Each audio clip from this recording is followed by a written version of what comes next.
Hello, my darling, and welcome to today's story time.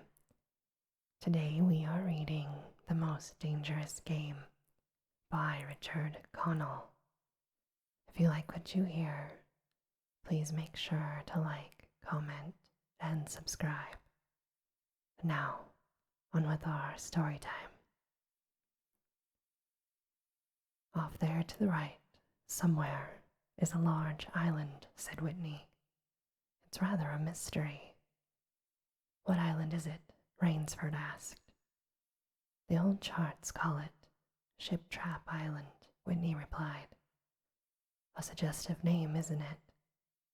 Sailors have a curious dread of the place. I don't know why. Some superstition.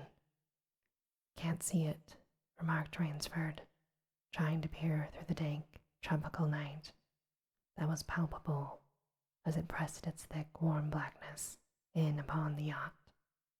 You have good eyes, said Whitney with a laugh, and I have seen you pick off a moose moving in the brown fall bush at 400 yards. But even you can't see 4 miles or so through a moonless Caribbean night. Nor 4 yards, admitted Rainsford. It's like a moist black velvet. It will be light enough in Rio, promised Whitney. We should make it in a few days. Hope the Jaguar guns have come from Purdy's. We should have some good hunting up the Amazon. Good sport hunting, finally. The best sport in the world, agreed Rainsford. For the hunter, amended Whitney, not for the Jaguar. Don't talk rot now, Whitney, said Rainsford. You're a big game hunter, not a philosopher. Who cares how a Jaguar feels? Well, perhaps the Jaguar does, observed Whitney. Bah, they've no understanding. Even so, I rather think they understand one thing, fear. The fear of pain and the fear of death. Nonsense, laughed Rainsford. This hot weather is making you soft, Whitney. Be a realist. The world is made up of 2 classes, the hunters and the huntees. Luckily, you and I are hunters. Do you think we've passed the island yet? I can't tell in the dark, sir. I hope so. Why? Asked Rainsford. The place has a reputation. A bad one. Cannibals, suggested Rainsford. Hardly. Even cannibals wouldn't live in such a god-forsaken place. But it's gotten into sailor lore somehow. Didn't you notice the crew's nerves seemed a bit jumpy today? They were a bit strange, now you mention it. Even Captain Nielsen. Yes, even that tough-minded old Swede who'd go up to the devil himself and ask for a light. Those fishy blue eyes held a look I had never seen there before. All I could get out of him was, this place has an evil name among seafaring men. And then he said to me very gravely, Don't you feel anything? As if the air about us was actually poisonous. Now you mustn't laugh when I tell you this. I did feel something like a sudden chill. But there was no breeze. The sea was as flat as a plate glass window. We were drawing near the island then. What I felt was a great mental chill, a sort of sudden dread. That's pure imagination, said Rainsford. One superstitious sailor can take the whole ship's company with his fear. Maybe. But sometimes I think sailors have an extra sense that tells them when they are in danger. Sometimes I think evil is a tangible thing, with wavelengths, just as sound and light have. An evil place can, so to speak, broadcast vibrations of evil. I'm glad we're finally out of this zone. I think I'll turn in now, Rainsford. Well, I'm not sleepy, said Rainsford. I'm going to smoke another pipe up on the afterdeck. Good night then, Rainsford. See you at breakfast. Good night. There was no sound in the night as Rainsford sat there, but the muffled throb of the engine that drove the yacht swiftly through the darkness. and the swish and ripple and wash of the propeller. Rainsford, reclining in a steamer chair, indolently puffed on his favorite briar. The sensuous drowsiness of the night was on him. It's so dark, he thought, that I could sleep without closing my eyes. The night would simply be my eyelids. An abrupt sound startled him. Off to the right he heard it, and his ears, experts in such matters, could not be mistaken. Again he heard the sound, and again. Somewhere off in the blackness, someone had fired a gun 3 times. Rainsford sprang up and moved quickly to the rail, mystified. He strained his eyes in the direction from which the reports had come, but it was like trying to see through a blanket. He leapt upon the rail and balanced himself there to get greater elevation. His pipe, striking a rope, was knocked from his mouth. He lunged for it. A short, hoarse cry came from his lips. As he realized he had reached too far and had lost his balance, the cry was pinched off short as the blood-warm waters of the Caribbean Sea dosed over his head. He struggled up to the surface and tried to cry out, but the wash from the speeding yacht slapped him in the face, and the salt water in his open mouth made him gag and strangle. Desperately, he struck out with strong strokes after the receding lights of the yacht, but he stopped before he had swum 50 feet. A certain cool-headedness had come to him. It was not the first time he had been in a tight place. There was a chance that his cries could be heard by someone aboard the yacht, but that chance was slender, and grew more slender as the yacht raced on. He wrestled himself out of his clothes and shouted with all of his power. The lights of the yacht became faint and ever-vanishing fireflies. Then they were blotted out entirely by the night. Rainsford remembered the shots. They had come from the right, and doggedly he swam in that direction, swimming with slow, deliberate strokes, conserving his strength. For a seemingly endless time, he fought the sea. He began to count his strokes. He could do possibly 100 more, and then Rainsford heard another sound. It came out of the darkness, a high screaming sound, the sound of an animal in the extremity of anguish and terror. He did not recognize the animal that made the sound, and he did not try to. With fresh vitality he swam. He heard it again, and then it was cut short by another noise, crisp, staccato. It was a pistol shot, he realized. 10 minutes of determined effort brought another sound to his ears, the most welcome sound he had ever heard, the muttering and growling of the sea breaking on a rocky shore. He was almost upon the rocks before he saw them. On a night less calm, he would have been shattered against them. With his remaining strength, he dragged himself from the swirling waters. Jagged crags appeared, jutting up into the opaqueness. He forced himself upward, hand over hand. Gasping, his hands raw, he reached a flat place at the top. Dense jungle came down to the very edge of the cliffs. What perils the tangle of trees and underbrush might hold for him did not concern Rainsford just then. All he knew was that he was safe from his enemy, the sea, and that utter weariness was upon him. He flung himself down at the jungle edge and tumbled headlong into the deepest sleep of his life. When he opened his eyes, he knew from the position of the sun that it was late in the afternoon. Sleep had given him new vigor. A sharp hunger was picking at him. He looked about himself almost cheerfully. Where there are pistol shots, there are men. Where there are men, there is food, he thought. But what kind of men, he wondered, lived in so forbidding a place? An unbroken front of snarled and ragged jungle fringed the shore. He saw no sign of a trail through the closely knit web of weeds and trees. It was easier to go along the shore, and Rainsford floundered along by the water. Not far from where he landed, he stopped.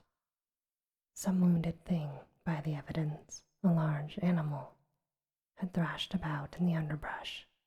The jungle weeds were crushed down, and the moss was lacerated. One patch of weeds was stained crimson.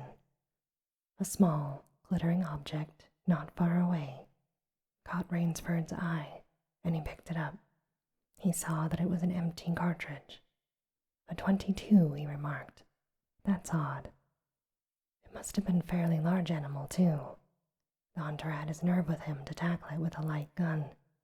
It's clear that the brute put up a fight. I suppose the first 3 shots I heard were when the hunter flushed his quarry. He might have wounded it then. The last shot was when he trailed it here and finished it.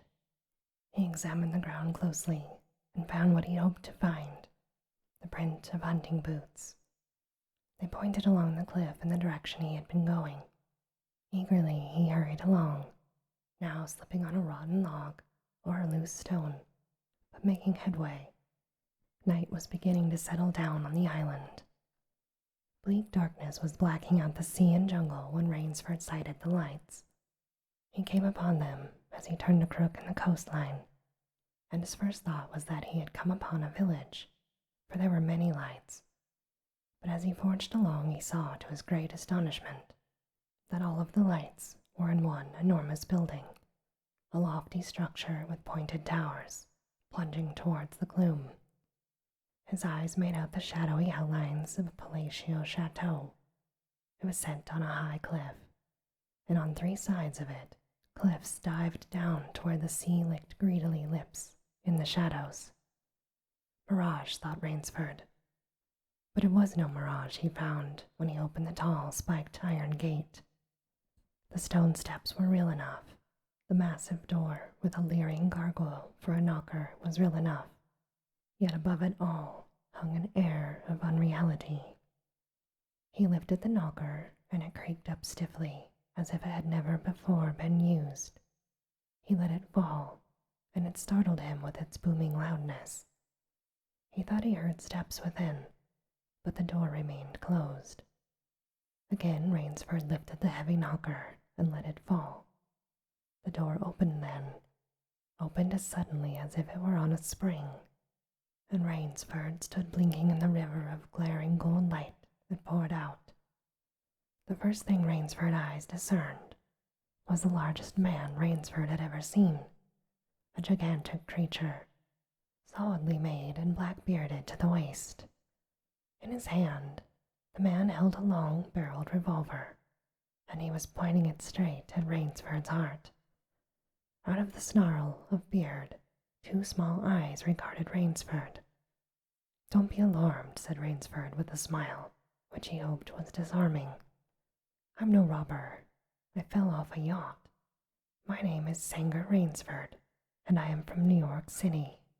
The menacing look in the eyes did not change, the revolver pointing as rigidly as if it were a giant in a statue. He gave no sign that he understood Rainsford's words, or that he even heard them. He was dressed in uniform, a black uniform trimmed with gray astrakhan. "I am Sanger of New York City," Rainsford began again. "I fell off a yacht. I am hungry. I am not dangerous." The man's only answer was to raise with his thumb the hammer of his revolver. Then Rainsford saw the man's free hand go to his forehead in a military salute, and he saw him click his heels together and stand at attention. Another man was coming down the broad marble steps, an erect, slender man in evening clothes. He advanced to Rainsford and held out his hand. In a cultivated voice, marked by a slight accent that gave it added precision and deliberateness, he said, "It is a very great pleasure and honor to welcome Mr. Sanger Rainsford, the celebrated hunter, to my home." Automatically, Rainsford shook the man's hand. "I've read your book about hunting snow leopards in Tibet, you see," explained the man. "I am Generall Zaroff." Rainsford's first impression was that the man was singularly handsome. His second was that there was an original, almost bizarre quality about the general's face. He was a tall man, past middle age, for his hair was a vivid white, but his thick eyebrows and pointed military mustache were as black as the night from which Rainsford had come. His eyes, too, were black and very bright. He had high cheekbones, a sharp-cut nose, a spare, dark face, the face of a man used to giving orders, the face of an aristocrat. Turning to the giant in uniform, the general made a sign. The giant put away his pistol, saluted, and withdrew. Ivan is an incredibly strong fellow, remarked the general, but he has had the misfortune of being deaf and dumb. A simple fellow, but I'm afraid, like all of his race, he's a bit too savage for my liking. Is he Russian? He is Cossack, said the general, and his smile showed red lips and pointed teeth. As am I. Come, he said. We shouldn't be chatting here. We can talk later. Now you want clothes, food, rest. You shall have them. This is a more restful spot. Ivan had reappeared, and the general spoke to him with lips that moved but gave forth no sound. Follow Ivan, if you please, Mr. Rainsford, said the general. I was about to have my dinner when you came, but I'll wait for you. You'll find that my clothes will fit you, I think. It was to a huge, beam-ceilinged bedroom with a canopied bed high enough for 6 men that Rainsford followed the silent giant. Ivan laid out an evening suit, and Rainsford, as he put it on, noticed that it came from a London tailor, who ordinarily cut and sewed for none below the rank of duke. The dining room to which Ivan conducted him was in many ways remarkable. There was a medieval magnificence about it. It suggested a baronial hall of feudal times, with its oaken panels, its high ceiling, its vast refectory tables, where 20 men could sit down to eat. All about the hall were mounted heads of many animals: lions, tigers, elephants, moose, bear, larger or more perfect specimens Rainsford had never seen. At the great table, the general was sitting alone. You'll have a cocktail, Mr. Rainsford, he suggested. The cocktail was surpassingly good, and Rainsford noted that the table appointments were of the finest: the linen, the crystal, the silver, the china. They were eating borscht, the rich red soup with whipped cream so dear to Russian palates. Half apologetically, General Zaroff said, "We do our best to preserve the amenities of civilization here. Please forgive any lapses. We are well off the beaten track, you know. Do you think the champagne has suffered from its long ocean trip?" "Not in the least," declared Rainsford. He was finding the general a more thoughtful and affable host, a true cosmopolite.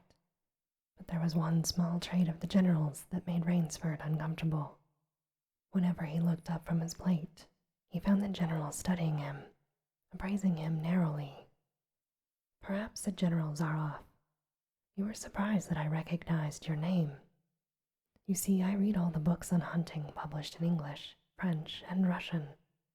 I have but one passion in my life, Mr. Rainsford, and that is the hunt." "You have some wonderful heads here," said Rainsford, as he ate a particularly well-cooked filet mignon. "That Cape buffalo is the largest I have ever seen." "Oh, that fellow. Yes, he was a monster." "Did it charge you?" "Hurled me against a tree," said the general. "Fractured my skull. But I got the brute."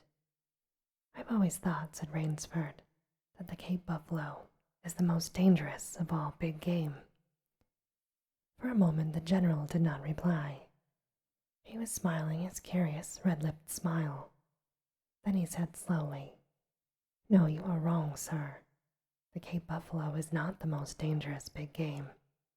He sipped his wine. "Here in my preserve on this island," he started with the same slow tone, "I hunt more dangerous game. Rainsford expressed his surprise. There is big game on this island. The general nodded. The biggest. Really? Oh, it isn't here naturally, of course. I have to stock the island. Well, what have you imported, General? Rainsford asked. Tigers? The general smiled. No, he said. Hunting tigers ceased to interest me some years ago. I exhausted their possibilities, you see. No thrill left in tigers. No real danger. I live for danger, Mr. Rainsford. The general was quiet for a moment, and then he took from his pocket a gold cigarette case. He offered Rainsford a long black cigarette with a silver tip. It was perfumed and gave off a smell like incense. We will have some capital hunting, you and I, said the general. I shall be most glad to have your society. But what game? Began Rainsford. I'll tell you, said the general, interrupting. You will be amused, I know. I think I may say, in all modesty, that I have done a rare thing. I have invented a new sensation. May I pour you another glass of port? Yes, thank you, General. The general filled both glasses and said, God makes some men poets. Some he makes kings, some beggars. He made me into a hunter. My hand was made for the trigger, my father said. He was a very rich man, with 250,000 acres in the Crimea, and he was an ardent sportsman. When I was only 5 years old, he gave me a little gun, specially made for me in Moscow, to shoot sparrows with. When I shot some of his prize turkeys with it, he did not punish me. He complimented me on my marksmanship. I killed my first bear in the Caucasus when I was 10. My whole life has been one prolonged hunt. I went into the army. It was expected of noblemen's sons, and for a time I commanded a division of Cossack cavalry. But my real interest was always the hunt. I have hunted every kind of game in every land. It would be impossible for me to tell you how many animals I have killed. The general paused for a long moment and puffed at his cigarette. After the debacle in Russia, I left the country, for it was more imprudent for an officer of the Tsar to stay there. Many noble Russians lost everything. I, luckily, had invested heavily in American securities, so I shall never have to open a tea room in Monte Carlo or drive a taxi in Paris.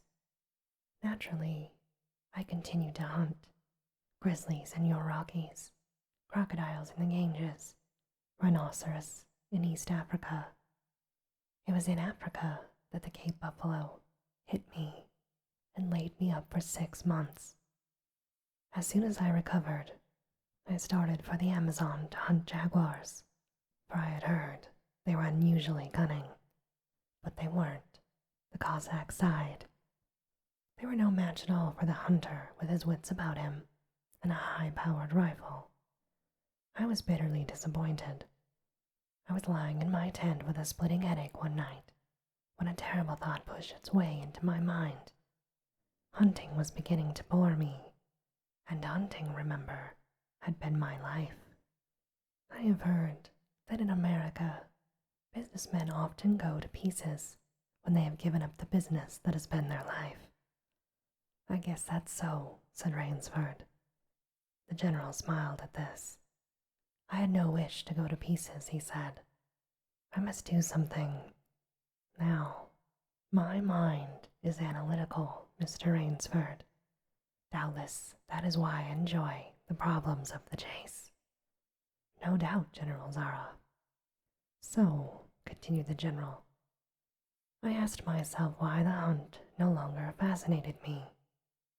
You are much younger than I am, Mr. Rainsford, and have not hunted as much. But perhaps you can guess the answer. What is it? I don't know. Simply this. Hunting had ceased to be what you call a sporting proposition. It became too easy. I always got my quarry. Always. There is no greater bore than perfection. The general lit a fresh cigarette. No animal had a chance with me any more. That is no boast. It is a mathematical certainty. The animal had nothing but his legs and his instinct. But instinct is no match for reason. When I thought of this, it was a tragic moment for me. Rainsford felt absorbed in the conversation and leaned across the table. It came to me as an inspiration what I must do, the general went on. And what was that, sir? The general smiled the quiet smile of one who has faced an obstacle and surmounted it with success. I had to invent a new animal to hunt, he said. A new animal? You're joking. Not at all, said the general. I never joke about hunting. I needed a new animal, so I found one. So I bought this island and built this house, and here is where I do my hunting. The island is perfect for my purposes. There are jungles with a maze of traits in them, hills, swamps. But what animal, General Zaroff? Well, said the general, it supplies me with the most exciting hunting in the world. No other hunting compares with it for an instant. Every day I hunt, and I never grow bored now, for I have a quarry with which I can match my wits. Rainsford's bewilderment showed in his face. I wanted the ideal animal to hunt, explained the general. So I said, what are the attributes of an ideal quarry? And the answer was, of course, it must have courage, cunning, and above all, it must be able to reason. But no animal can reason, objected Rainsford. My dear fellow, said the general, there is one that can. But you can't mean, gasped Rainsford. And why not? I can't believe you are serious, General Zaroff. This is a grisly joke. Why should I not be serious? I am speaking of hunting. Hunting? Great guns, General Zaroff. What you speak of is murder. The general laughed with an entire good nature. He regarded Rainsford quizzically. I refuse to believe that so modern and civilized a young man as you seem to be harbors romantic ideas about the value of human life. Surely your experiences in war do not make me condone cold-blooded murder, finished Rainsford stiffly. Laughter shook the general. How extraordinarily droll you are, he said. One does not now expect to find a young man of the educated class, even in America, with such a naive, and if I may say so, mid-Victorian point of view.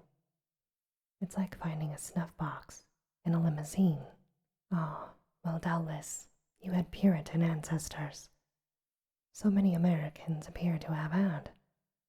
I'll wager you'll forget your notions when you go hunting with me. You've a genuine new thrill in store for you, Mr. Rainsford. Thank you, sir. I am a hunter, though, not a murderer. Dear me, said the general, quite unruffled. Again, that unpleasant word. But I think I can show you that your scruples are quite ill-founded. How? Life is for the strong, to be lived by the strong, and if needs be, taken by the strong. The weak of the world were put here to give the strong pleasure. I am strong. Why should I not use my gift? If I wish to hunt, why should I not? I hunt the scum of the earth, sailors from tramp ships, Lazars, blacks, Chinese, whites. A thoroughbred horse or hound is worth more than a score of them. But they are men, said Rainsford. Precisely, said the general, and that is why I use them. It gives me pleasure. They can reason after a fashion, so they are dangerous. But where do you get them?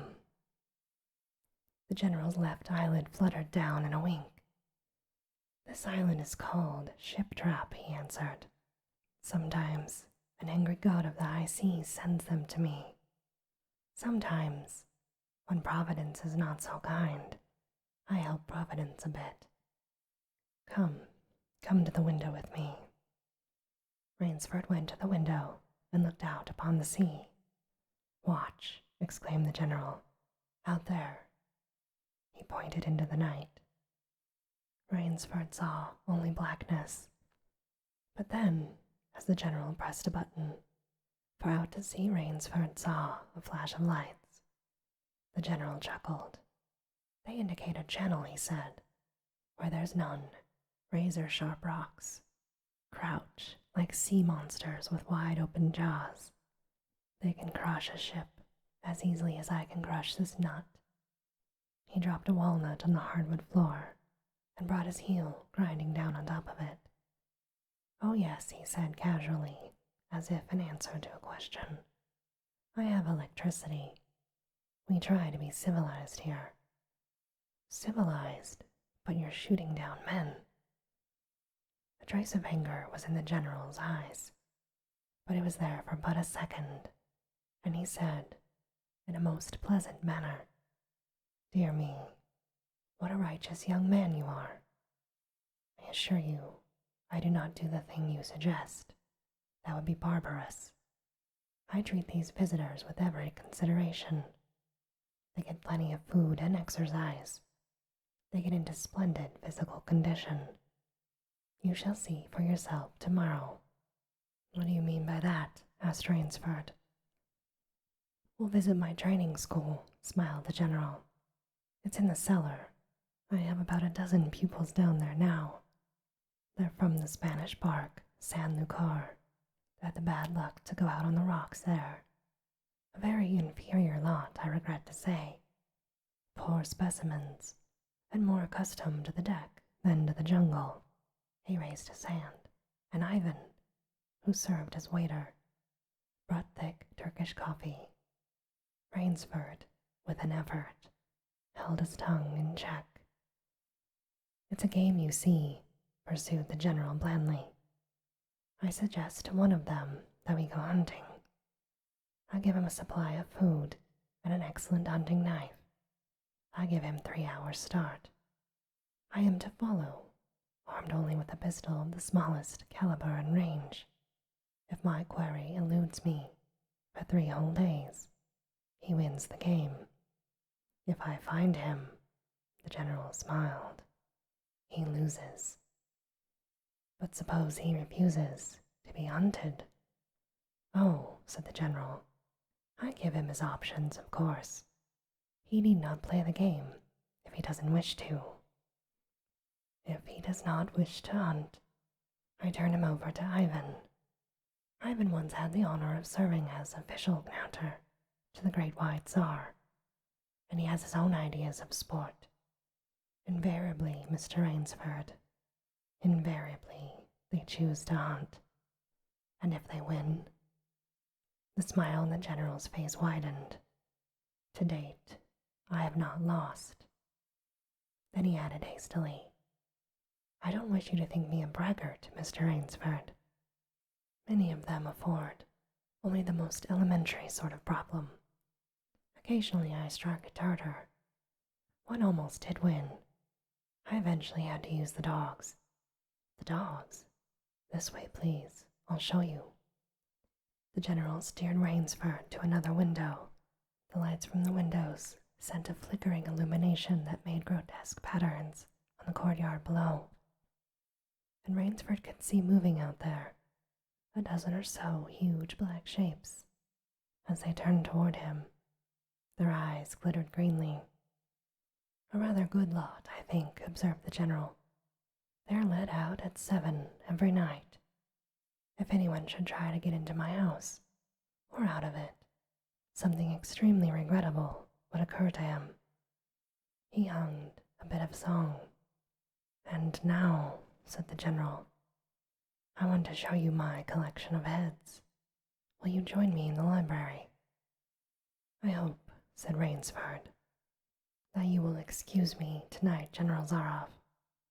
I'm not really feeling very well. Oh, indeed, the general inquired solicitously. Well, I suppose that's only natural after your long swim. You need a good, restful night's sleep. Tomorrow you'll feel like a new man, I'll wager. Then we'll hunt. I've one rather promising prospect. Rainsford was hurrying from the room, no longer listening. Sorry you can't go with me tonight, called out the general loudly. I expect rather fair sport. A big, strong man. He looks resourceful. Well, good night, Mr. Rainsford. I hope you have a good night's rest. The bed was good, and the pajamas of the softest silk, and he was tired in every fiber of his being. But nevertheless, Rainsford could not quiet his brain with the opiate of sleep. He lay, eyes wide open. Once he thought he heard stealthy steps in the corridor outside his room. He sought to throw open the door, but it would not open. He went to the window and looked out. His room was high up in one of the towers. The lights of the chateau were out now, and it was dark and silent. But there was a fragment of a sallow moon, and by its wane of light he could see, dimly, the courtyard. There, weaving in and out in the pattern of shadow, were black, noiseless forms. The hounds heard him at the window, and looked up expectantly with their green eyes. Rainsford went back to the bed and lay down. By many methods he tried to put himself to sleep. He had achieved a doze when, just as morning began to come, he heard, far off in the jungle, the faint report of a pistol. General Zaroff did not appear until lunch. He was dressed faultlessly in the tweeds of a country squire. He was kindly about the state of Rainsford's health. As for me, sighed the general, I do not feel so well. I am worried, Mr. Rainsford. Last night, I detected traces of my old complaint. To Rainsford's questioning glance, the general said, ennui, boredom. Then, taking a second helping of crepe Suzette, the general explained, the hunting was not good last night. The fellow lost his head. He made a straight trail that offered no problems at all. That's the trouble with these sailors. They have dull brains to begin with, and they do not know how to get about in the woods. They do excessively stupid and obvious things. It's most annoying. Will you have another glass of Chablis, Mr. Rainsford? General, said Rainsford firmly, I wish to leave this island at once. The general raised his thickets of eyebrows and seemed to hurt. But my dear fellow, the general protested, you've only just come here. You've had no hunting yet. I wish to go today, said Rainsford. He saw the dead black eyes of the general on him, studying him. General Zaroff's face suddenly brightened. He filled Rainsford's glass with a venerable Chablis from a dusty bottle. Tonight, said the general, we will hunt, you and I. Rainsford shook his head. No, General, he said, I will not hunt. The general shrugged his shoulders and delicately ate a hothouse grape. As you wish, my friend, he said. The choice rests entirely with you. But may I not venture to suggest that you will find my idea of sport more diverting than Ivan's? He nodded toward the corner where the giant stood, scowling, his thick arms crossed on his hogshead of chest. You don't mean, cried Rainsford. My dear fellow, said the general, have I not told you I always mean what I say about hunting? This is really an inspiration. I drink to a foeman worthy of my steel, at last. The general raised his glass, but Rainsford sat staring at him in horror. "You'll find this game worth playing," the general said. He was enthusiastic. "Your brain against mine, your woodcraft against mine, your strength and stamina against mine, outdoor chess, and the stake is not without value, yes." "And if I win," began Rainsford huskily, "I'll cheerfully acknowledge myself defeat if I do not find you by midnight of the third day," said General Zaroff. "My sloop will place you on the mainland near a town." The general read what Rainsford was thinking. "Oh, you can trust me," said the general. "I will give you my word as a gentleman and a sportsman. Of course, you in turn must agree to say nothing of your visit here." "I'll agree to nothing of the kind," said Rainsford. "Oh," said the general, "in that case, but why discuss that now? 3 days hence we can discuss it over the finest bottle I have in my cellar, unless—" the general sipped his wine. Then a businesslike air animated him. "Ivan will supply you with hunting clothes, food, and a knife. I suggest you wear moccasins, as they leave less of a trail. I suggest, too, that you avoid the big swamp in the southeast corner of the island. We call it Death Swamp. There's quicksand there. One foolish fellow tried it. The deplorable part was that Lazarus followed him. You can imagine my feelings, Mr. Rainsford. I loved Lazarus. He was the finest hound in my pack. Well, I must beg you to excuse me now. I always take a siesta after lunch. You'll hardly have time for a nap, I fear. You'll want to start, no doubt. I shall not follow until dusk. Hunting at night is so much more exciting than by day, don't you think? Goodbye, Mr. Rainsford.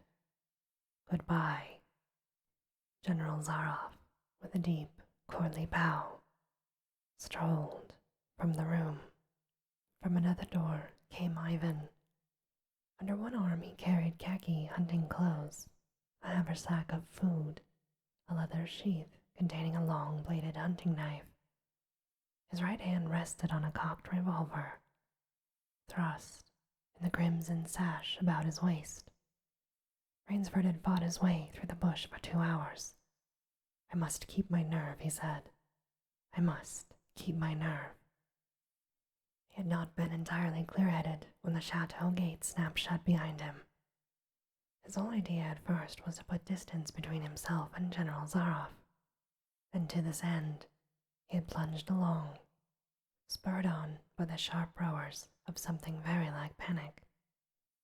Now he had got a grip on himself, had stopped, and was taking stock of himself and the situation.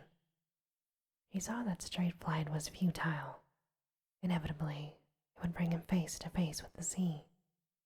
He was in a pitcher with a frame of water, and his operations, clearly, must take place within that frame. "I'll give him a trail to follow," muttered Rainsford, and he struck off from the rude path he had been following into the trackless wilderness. He executed a series of intricate loops. He doubled on his trail again and again, recalling all of the lore of the fox hunt and all of the dodges of the fox. Night found him, leg-weary, with hands and face lashed by the branches on a thickly wooded ridge. He knew it would be insane to blunder on through the dark, even if he had the strength. His need for rest was imperative, and he thought, "I have played the fox. Now I must play the cat of the fable." A big tree with a thick trunk and outspread branches was nearby, and taking care not to leave the slightest mark, he climbed up into the crotch, and stretching out on one of the broad limbs after a fashion, rested. Rest brought him new confidence, and almost a feeling of security. Even so zealous a hunter as General Zaroff could not trace him there, he told himself. Only the devil himself could follow that complicated trail through the jungle after dark, But perhaps the general was a devil.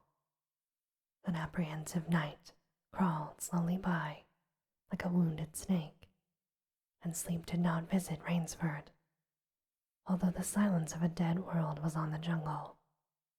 Tomorrow morning, when a dingy gray was vanishing the sky, the cry of some startled bird focused Rainsford's attention in that direction. Something was coming through the bush, coming slowly, carefully, coming by the same winding trail Rainsford had come. He flattened himself down on the limb, and through a screen of leaves, almost as thick as tapestry, he watched. That which was approaching was a man. It was Generall Zaroff. He made his way along with his eyes fixed in utmost concentration on the ground before him.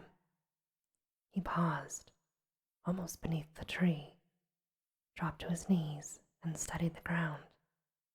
Rainsford felt the impulse to hurl himself down like a panther, but he saw that the general's right hand held something metallic, his small automatic pistol. The hunter shook his head several times as if he were puzzled.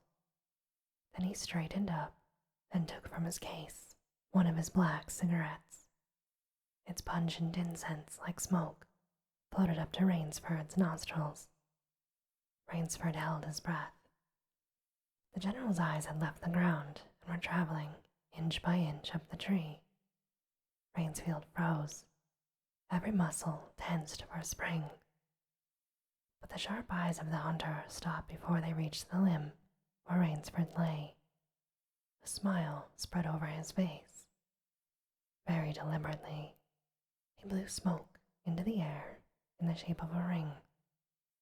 Then he turned his back on the tree and walked carelessly away, back along the trail he had come. The swish of the underbrush against his hunting boots grew fainter and fainter. The pent-up air burst hotly from Rainsford's lungs. His first thought made him feel sick and numb. The general could follow a trail through the woods at night. He could follow an extremely difficult trail. He must have uncanny powers. Only by the merest chance had the Cossack failed to see his quarry. Rainsford's second thought was even more terrible. It sent a shudder of cold horror through his whole being. Why had the general smiled? Why had he turned back? Rainsford did not want to believe what his reason told him was true, but the truth was as evident as the sun that had by now pushed through the morning mists. The general was playing with him. The general was saving him for another day's sport. The general was the cat. Rainsford was the mouse. Then it was that Rainsford felt the full meaning of terror. "I will not lose my nerve," he said. "I will not." He slid down from the tree and struck off again into the woods. His face was set, and he forced the machinery out of his mind to function. 300 yards from his hiding spot he stopped, where huge dead trees leaned precariously on a smaller living one. Throwing off his sack of food, Rainsford took his knife from its sheath and began to work with all of his energy. The job was finished at last, and he threw himself down behind a fallen log 100 feet away. He did not wait long. The cat was coming again to play with the mouse. Following the trail with the sureness of a bloodhound came Generall Zaroff. Nothing escaped those searching black eyes. No crushed blade of grass, no bent twig, no mark, no matter how faint, in the moss. So intent was the general on his stalking that he was upon the thing Rainsford had made before he saw it. His foot touched the protruding bough that was the trigger. Even as he touched it, the general sensed his danger and leapt back with the agility of an ape. But he was not quite quick enough. The dead tree, delicately adjusted to rest on the cut living one, crashed down and struck the general a glancing blow on the shoulder as it fell. But for his alertness, he would have been smashed beneath it. He staggered, but he did not fall, nor did he drop his revolver.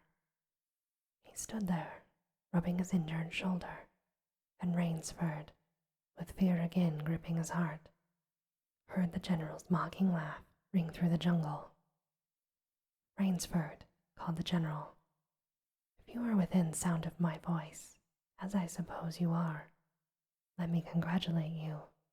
Not many men know how to make a Malay man-catcher. Lucky for me, I too have hunted in Malacca. You are proving interesting, Mr. Rainsford. I'm going now to have my wound dressed. It's only a slight one, but I shall be back. You know I will be back." When the General, nursing his bruised shoulder, had gone, Rainsford took up his flight again. It was flight now, a desperate, hopeless flight that carried him on for some hours. Dusk came, then darkness, and still he pressed on. The ground grew softer under his moccasins. The vegetation grew ranker, denser. Insects bit him savagely. Then, as he stepped forward, his foot sank into the ooze. He tried to wrench it back, but the muck sucked viciously at his foot, as if it were a giant leech. With a violent effort, he tore his feet loose. He knew where he was now. Death Swamp and its quicksand. His hands were tight closed, as if his nerve were something tangible that someone in the darkness was trying to tear from his grip. The softness of the earth had given him an idea. He stepped back from the quicksand a dozen or so feet, and like some huge prehistoric beaver, he began to dig. Rainsfield had dug himself in France when a second's delay meant death. That had been a placid pastime compared to this digging now. The pit grew deeper. When it was above his shoulders, he climbed out. He cut stakes from hard saplings and sharpened them to a fine point. These stakes he planted at the bottom of the pit with the points sticking up. With flying fingers, he wove a rough carpet of weeds and branches, and with it he covered the mouth of the pit. Then, wet with sweat and aching with tiredness, he crouched behind the stump of a lightning-charred tree. He knew his pursuer was coming. He heard the padding sound of feet on the soft earth, and the night breeze brought him the perfume of the General's cigarette. It seemed to Rainsford that the General was coming with unusual swiftness. He was not feeling his way along, foot by foot. Rainsford, crouching there, could not see the General, nor could he see the pit. He lived a year in 1 minute.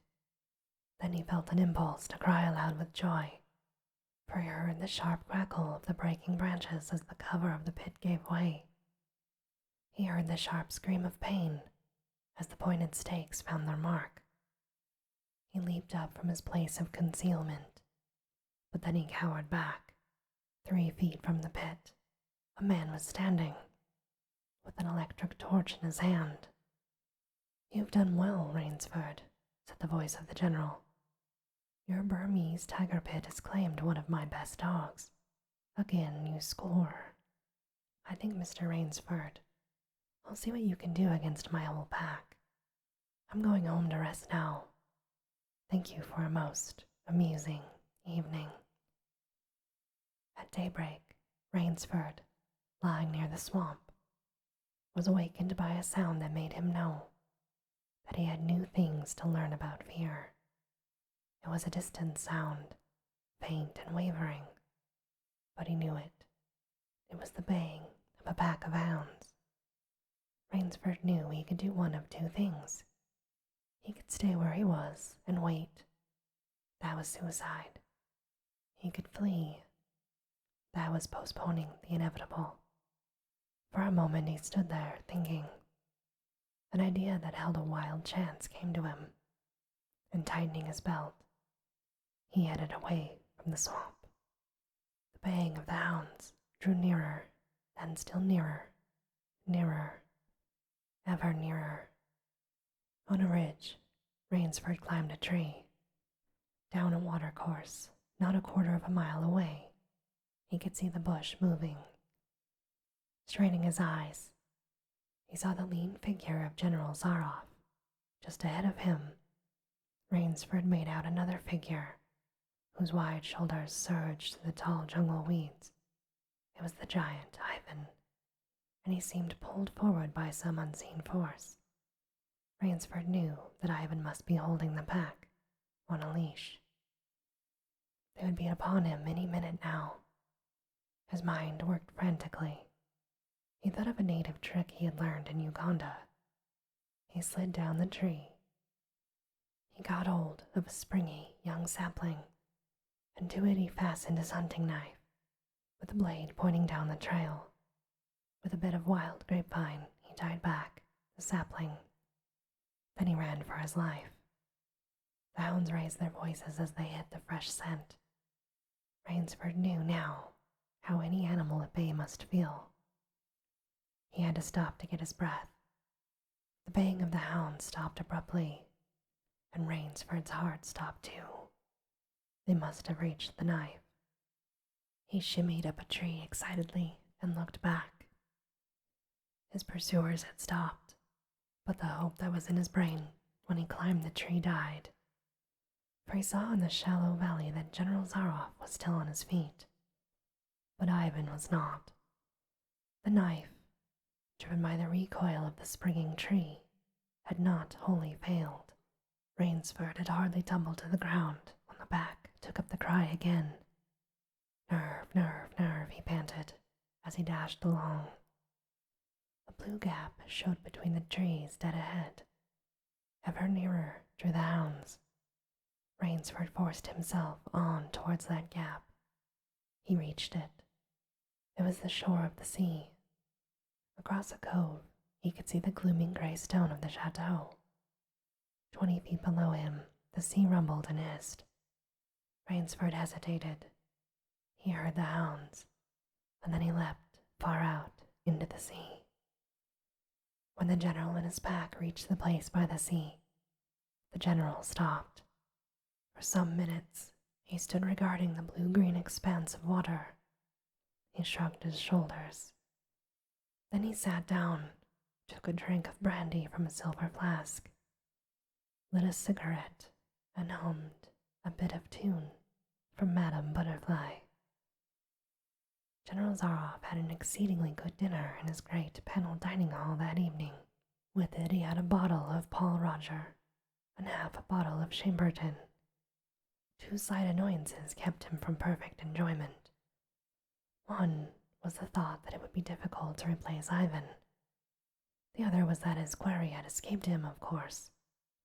The American hadn't played the game, so thought the general, as he tasted his after-dinner liqueur. In his library he read, to soothe himself, from the works of Marcus Aurelius. At 10 he went to his bedroom. He was deliciously tired, he said to himself, as he locked himself in.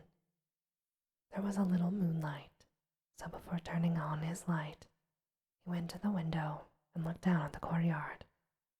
He could see the great hounds, and he called, "Better luck next time." Then he switched on his light.